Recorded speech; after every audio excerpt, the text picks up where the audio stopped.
Hello everyone and welcome back to my YouTube channel with another useful and informative video which is about how to answer the calls on your iPhone with your AirPods.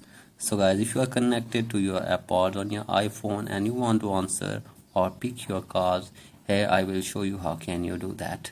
So guys, when you are having a call on your iPhone, you see the button on your AirPod. Here it is. You will have to just press this button for one time to answer the call.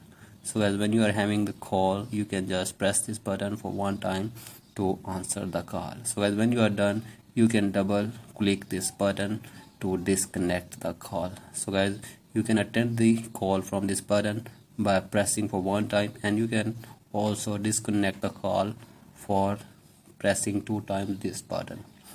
So guys, after this there is another way as well.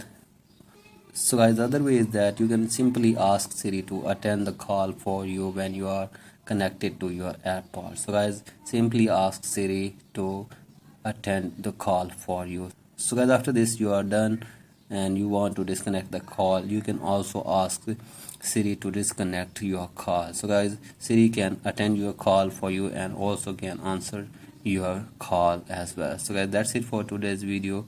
If you find this video helpful, please like and subscribe to my YouTube channel as well. Thank you.